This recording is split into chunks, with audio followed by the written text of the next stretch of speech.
Okay, the fourth track is Black Is My Art. We already did a lot of interviews for this album, and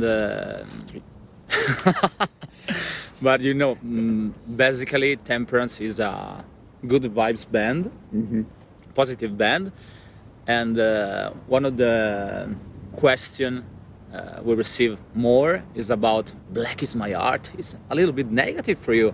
Yes, but the mood in general is positive as well. Yeah.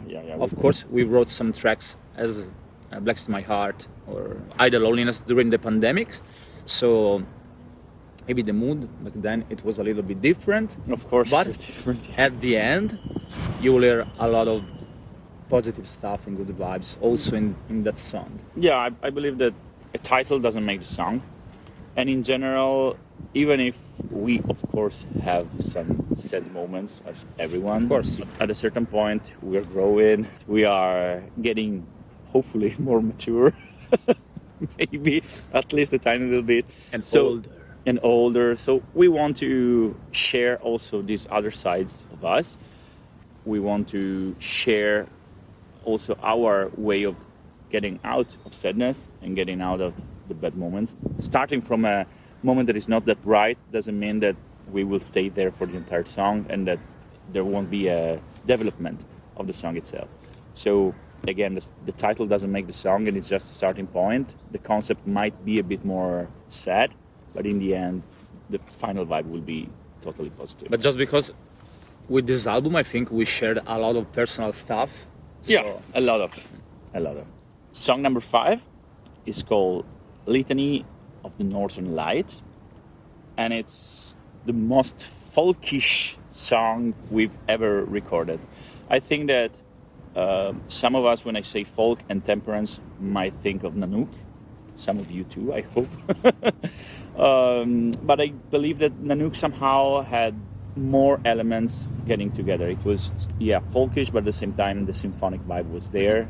Then the breakdown had this super trashy, heavy moment.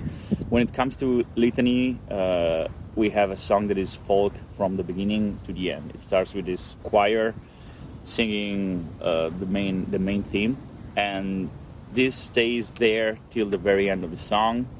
The vibe during the verses and during the chorus is really taking you to the northern lands in Europe. But also because the lyrics is very into this kind of stuff. Exactly.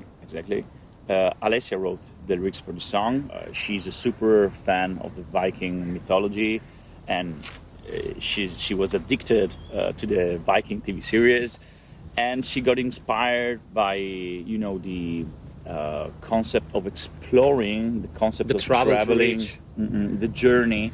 And she went all in with the lyrics of the song, which are just perfect considering the style of the track itself.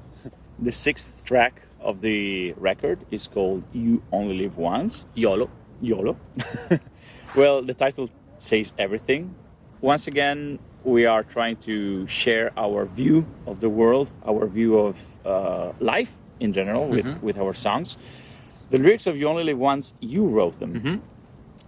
We tend to share, of course, the space also to write lyrics. It's not only about how we share our vocal performances in the songs, but we also share the lyric writing. So some songs were wrote by Alessia, some songs were wrote by me. And this time you had a bit more space in the lyric writing. A couple of lyrics, yes. But basically, for this song, I think we have something to share with our friends and fans over the world about good vibes and the best way to live. So, which is thinking that actually we only have one life. This is a super basic, but at the same time pretty straightforward concept. Life is one, and we have to live it at its fullest, because in Italian we say ogni lasciata è persa, which means that everything that you leave behind you is something that you will lose, because you can't go back and take it back. So that's it. If you really embrace this mentality, you really don't lose chances and you live your life at best. There is a very cool sentence in this song, at the end of the song, and we said, "There's a world to discover. What are you waiting for?" Because we wrote this song during the pandemic, and of course, back then we were not able to reach other places, as every band, every people in the world. And we thought about this thing. Okay, there's a world to discover. We have to do it. We can't wait.